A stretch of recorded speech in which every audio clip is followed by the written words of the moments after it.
so happy to introduce our speakers, the Reverend Dr. James McCumber. He will be our halftime minister for the coming year. He's been a part of the Unitarian Universalist movement for more than 60 years. Whenever we get together, we know that there are unspoken joys and sorrows. We know that you are heading into a week with potential. At UU Tampa, we have a stone ritual.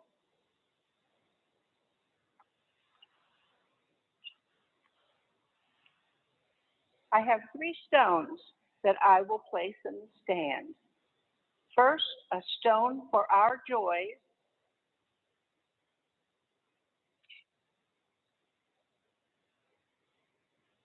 Second, a stone for any sorrows that we have. And finally, 1 stone for an attention that we have for the coming week. Thank you.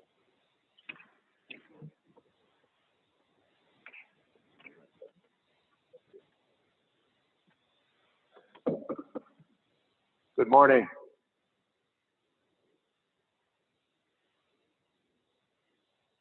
I've chosen words for chalice lighting from Laura Horton Ludwig. She writes, fire and water, ancient opposites, sun and ocean, the cradle of life, dancing flame and dancing river. We invoke them together today as we kindle our chalice flame.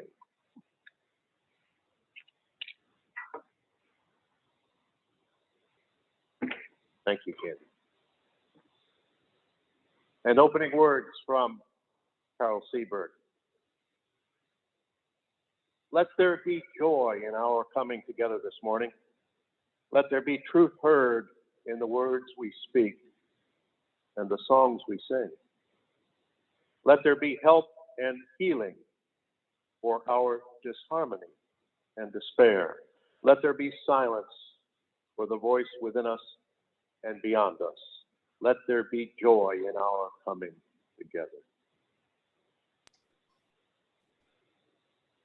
I've chosen a story this morning written by my old friend, Reverend Chris Bice, who's the longtime minister of the Tennessee Valley UU congregation in Knoxville.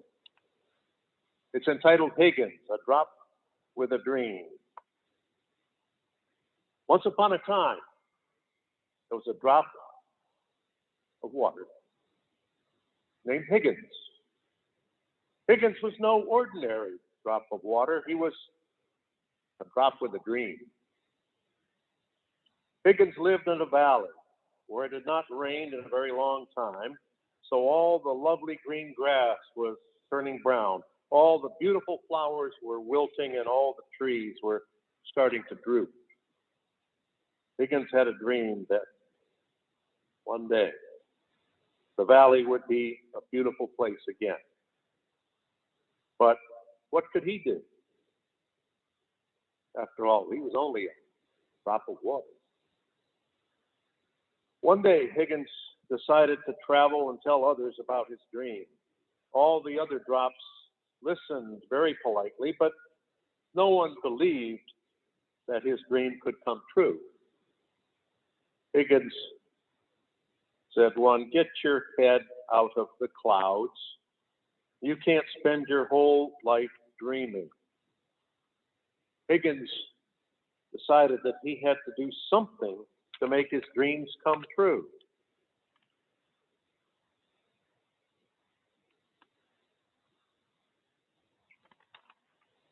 So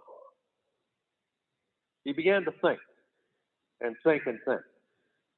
One day, as he was walking by a rusty old bucket, he got an idea.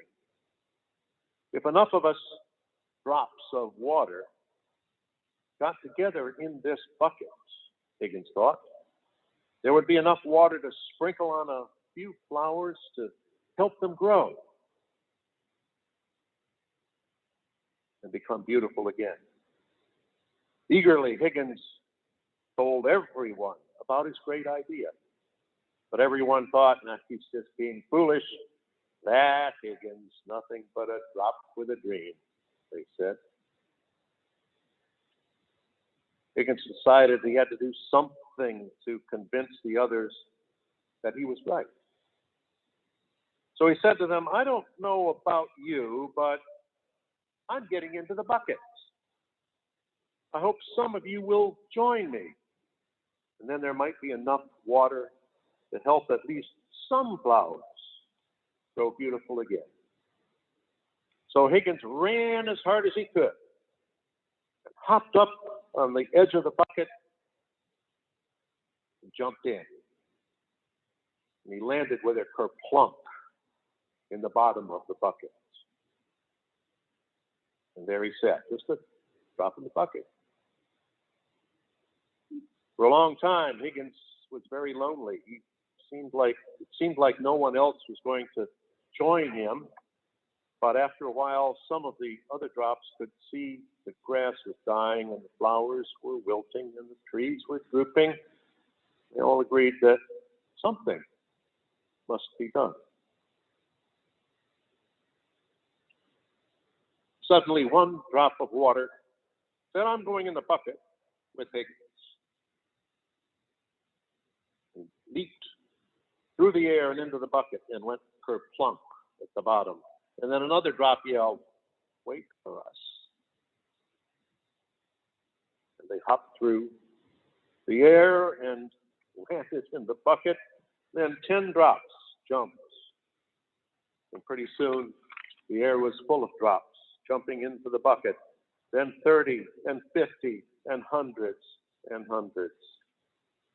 Soon the bucket was completely full of water, but there were still more drops that wanted to join. So they found another bucket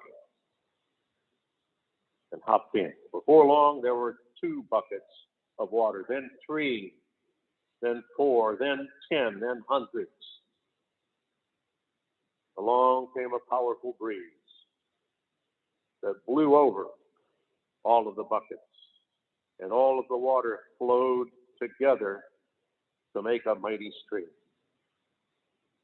Everywhere the water flowed, the grass turned green again, and the flowers bloomed, and the trees stood tall and straight once more. All this happened because Higgins had a dream. And his dream came true. Because he knew that although he was just a drop in the bucket, enough drops in the bucket make a bucketful. And then there are enough bucketfuls with the wind behind them, and justice will roll down like waters. Righteousness like a mighty stream. So ends the story.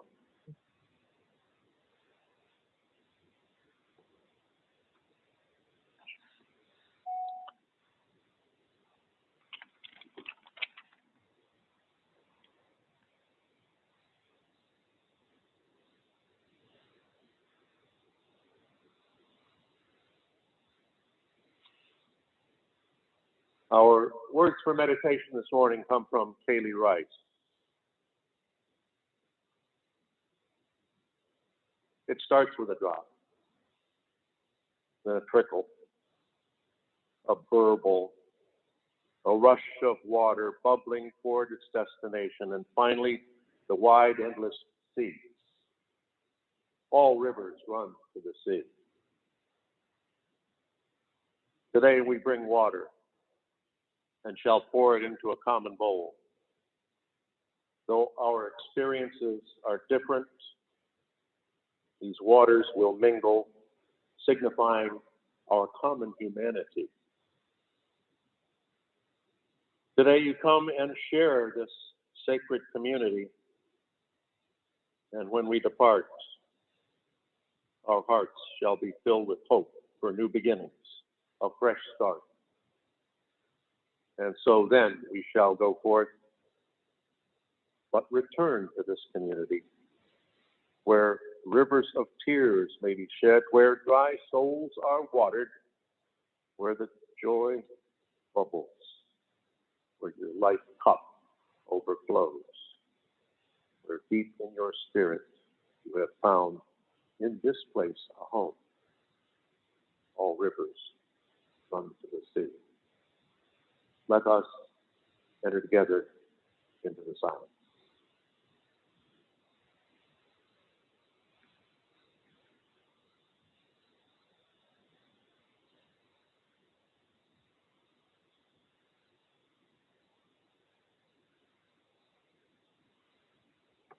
And amen.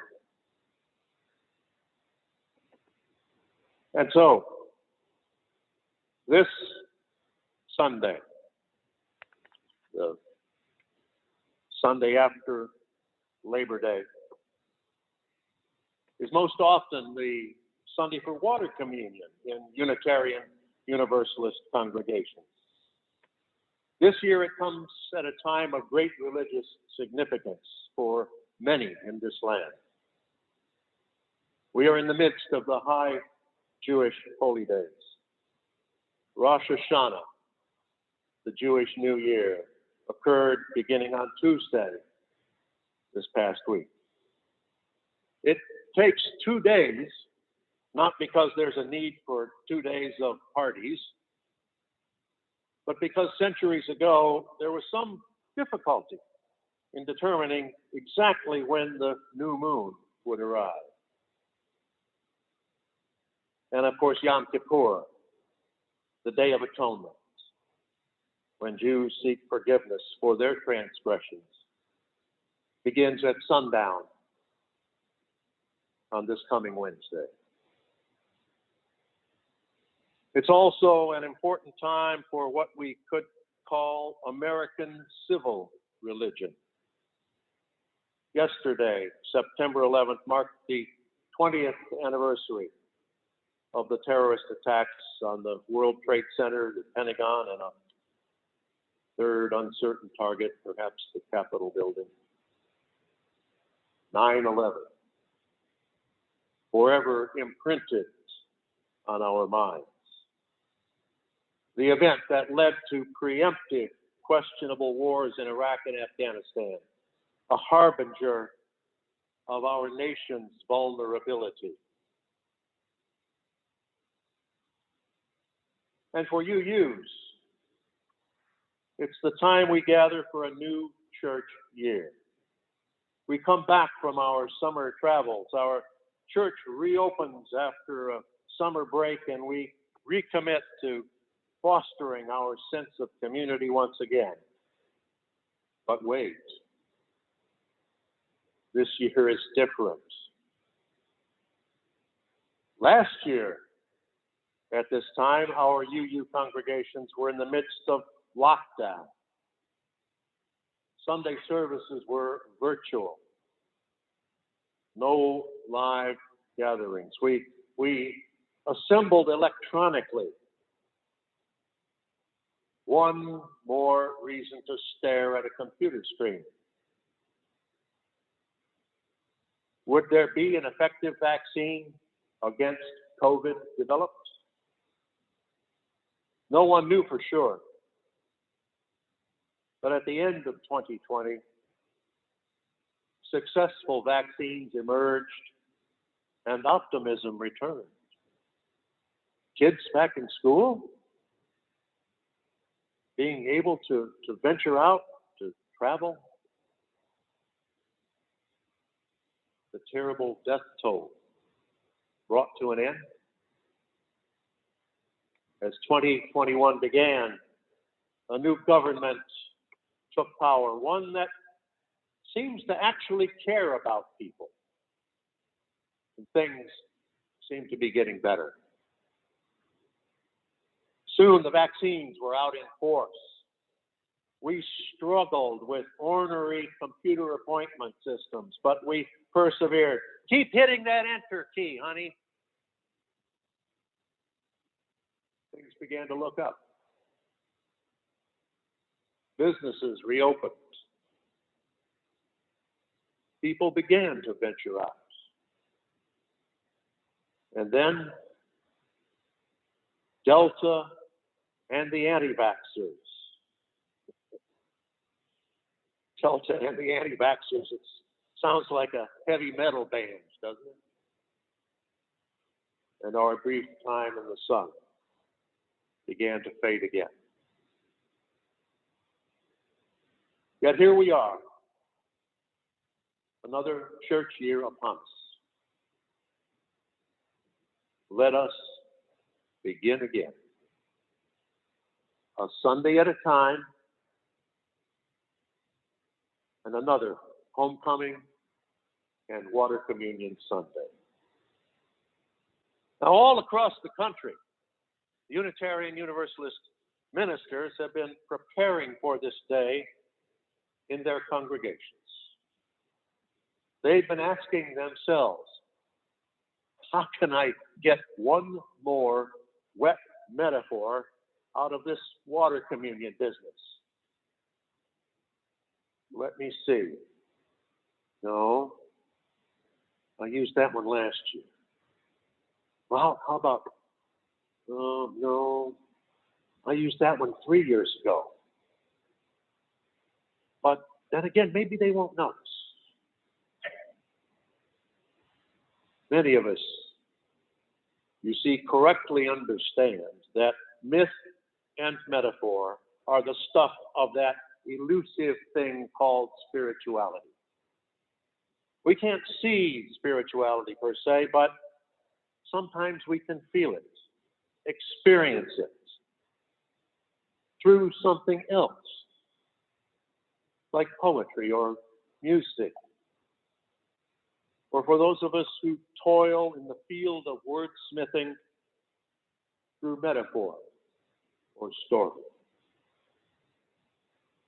So colleagues all across this land have developed some kind of a metaphor that connects our water communion to our abiding sense of community. There are fairly obvious ones, like the waters that we virtually commingle in the bowl represent our community. The water takes the shape of the vessel that it's in, just as this church community is shaped by the building itself as well as the community that surrounds us. The water that we shall deposit into this vessel in a few minutes is made up of droplets of vapor, family-like units of water that are themselves made up of individual water molecules. Now, if a stranger walked up to one of these windows and peered in, would they see individuals? Oh, there's Kat and Jay and Mary and Robert. No. I think they're more apt to see our gathering as a congregation, a community. They're not apt to make mental notes of us as separate individuals, molecules, if you will. Indeed, the community is more than a mere collection of individuals with far greater capacity for good, for power, than we as individuals possess separately in the greater society. This is a nice metaphoric way to think of water and power and or shared water communion, but it doesn't quite capture what I want, not this year. So let me try another metaphor, and please do me a favor and forget about this one I just described, just in case I want to recycle it another time next year, perhaps. Instead, let me develop a metaphor that's more consistent with our community as process, a system that unfolds over time. The idea of a river provides a better starting point for this purpose. That river can represent the journey that life lays out before us. It has metaphoric properties that are entirely consistent with real community. It flows, ever-changing. It is irreversible. It does not reverse itself, except sometimes when catastrophe strikes. There's uncertainty about what's around the next bend. We feel like we're a long way from the sea, which seems like the ultimate destination, but it is not. A smallish river, like the Hillsborough River, comes to mind. In my mind, we're all out there on that river, ever moving in little colorful kayaks.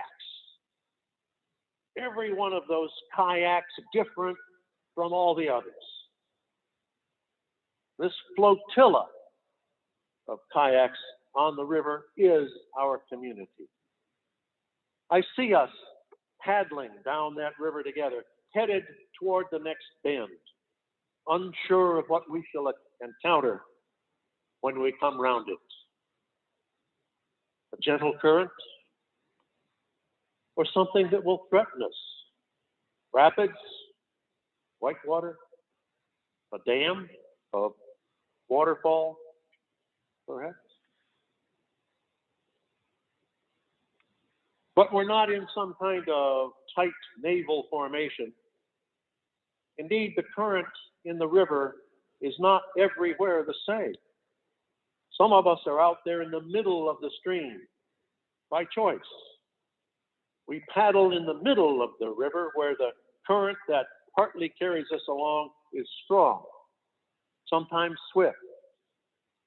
We're focused on getting to the next bend as quickly as possible. It's full steam ahead toward the challenges that await us. Others of us prefer to paddle closer to the banks where the water is a bit more shallow, where the current is less strong, where eddies give us needed respite. We're perhaps more cautious. Yet we can react, we can respond if a treacherous rapids presents itself, or if someone capsizes and needs help from others in the flotilla. The question becomes, how do we keep our flotilla, our community together? If you stop paddling, you merely drift, no steerage. You lose control over your direction, and that will not do. Turning upstream and making headway is difficult at best. Besides, the varying current in the river will still tends to permit us to drift apart. Keeping the community flotilla together requires that we be intentional about it. Should we lash our kayaks together into a single large barge-like creedal entity? That is not what we're here for. To have only those on the perimeter doing the paddling. Those of us in the middle, closely surrounded by other kayaks, cannot maneuver. We'd merely be along for the ride, whether we like it or not. And of course, the flotilla becomes sluggish, unmaneuverable. This is an important challenge. If the flotilla becomes too stretched out, it will clearly lose its ability to cohere. The community disperses into a bunch of colorful, individual kayaks that simply happen to be going in similar directions along our existential river. Those full steam ahead kayaks out in the middle shout to those who prefer proximity to the riverbank, "Paddle on out here. We can't wait to get to that next bend ahead. The sooner the better, so we can make a difference." Nothing ventured, nothing gained. Those hugging the riverbank shout out toward those in the middle, "Slow down. Your course is far too risky. We want to make a difference too, but we want to be deliberate about it." Haste makes waste. Where do you prefer to paddle? Out in the middle or close to the bank? Our flotilla may stretch out in the middle or reach some tipping point even. Beyond that point, become disassembled, the community possibly lost. It's not an us versus them question. We are all in this river of life together, and we can navigate the river far more effectively in community if we hang together somehow. To mix my metaphor, think of a rubber band holding a sheaf of papers together. When stretched too far, it snaps. Its resilience forever gone. I wish I had a simple how-to answer to the basic question I'm raising. How shall we hold this flotilla together? But I don't. I do know this. We must be intentional about it. Each of us must take responsibility for keeping our flotilla strong. Each of us must realize that it's okay for others to have different comfort levels with different places in the river. It's not us versus them. That cannot be what we are about. I don't have the answer, but I have faith. We are Unitarian Universalists. Our principles in hand, we can work it out. We can maintain our community and our strength if we put our hearts and minds to it. Taking up the paddles, let us begin again. So might that be. And amen.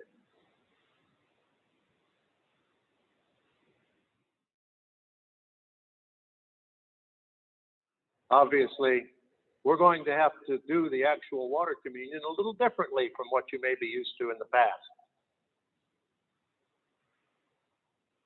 In the past, people have brought samples of water to the Sunday service and shared where they came from, or perhaps where they virtually may have come from.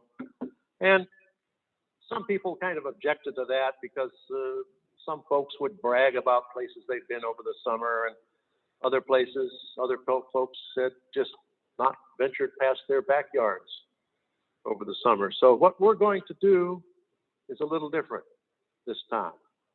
I'm going to pour a little bit of water virtually from each of you who wants to share.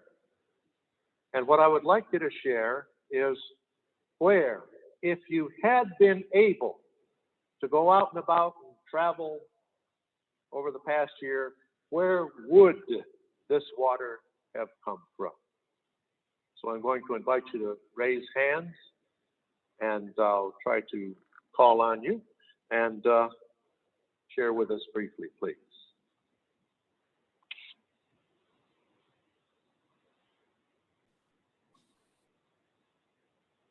Let me start while Candy is symbolically.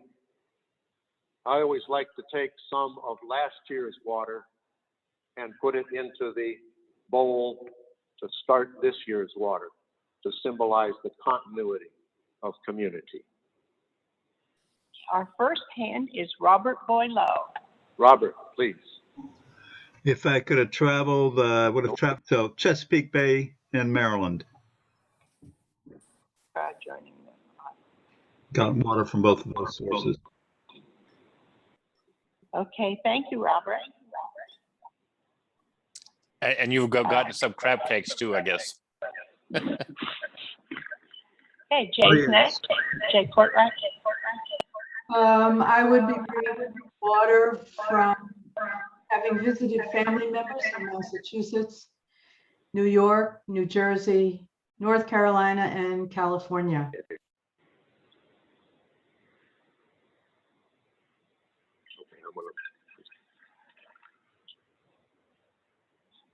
Thank you, Jay. Diana?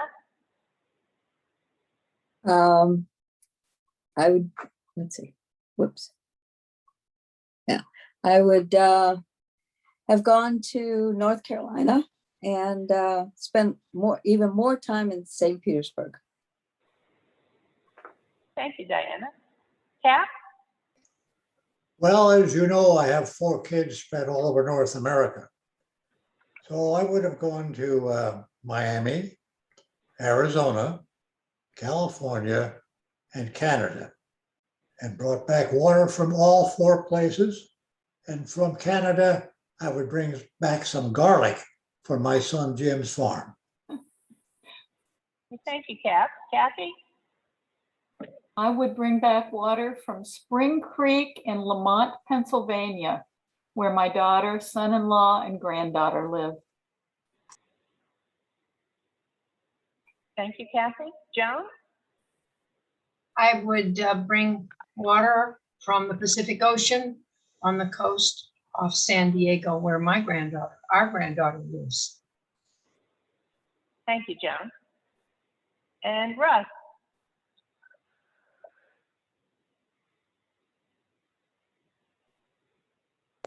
I would have brought water from Emporium, Pennsylvania, Ottawa, Canada, Rockdale, Texas, and Port Arthur, Texas, for reunions and to see cousins. Thank you, Russ. Anybody else? Raise your virtual hand so you'll come to the top of the queue. Carolyn? I would bring water from North Carolina. And share, please. Okay. Please let me see your face so I can tell when you stop talking. I would bring water from North Carolina, and I would also bring water from very close by Candy's swimming pool, where I spent many happy hours with the homeschool group. Great, thank you, Carolyn. And Carl? Hey, good morning, everybody. I would bring water from Finland, where I just recently visited with my family and my friends, and it's a beautiful country. That's it. Thank you. And Jerry? I would bring water from Lake City, Florida, where my daughter and family live. Okay, thank you, Jerry. Welcome. All righty, anybody else? Oh, Marla. I would bring water from South America, I think, or Cuba, or anywhere south of the border. Okay, thank you, Marla.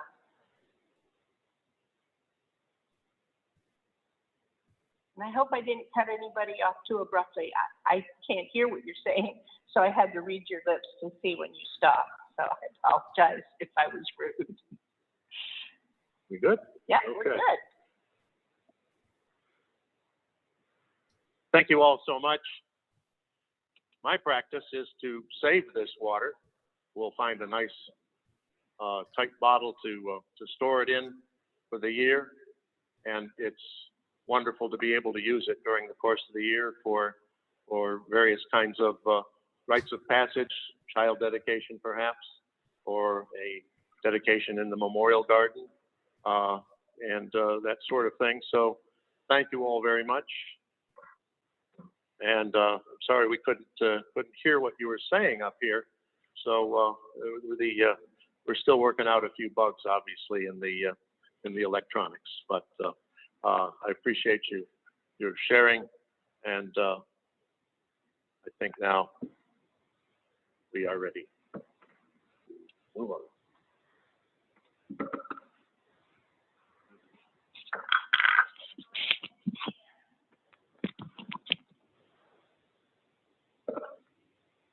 It's time now to take up the offering for the life and work of this community of liberal faith.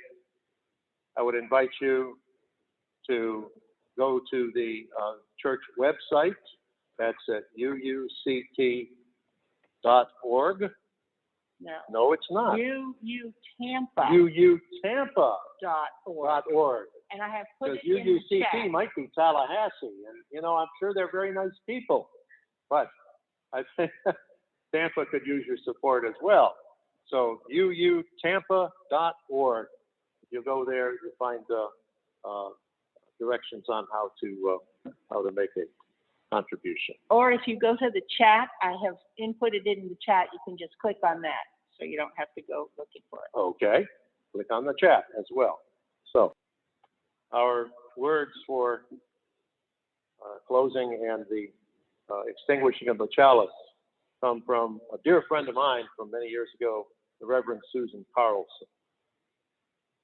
He writes, "May the waters gathered here remind us of what each of us brings to this community, and of the waters that nourished us before we were even born,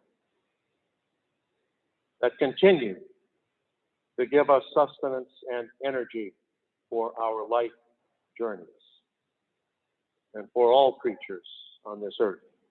May we gratefully continue to swim to the other side."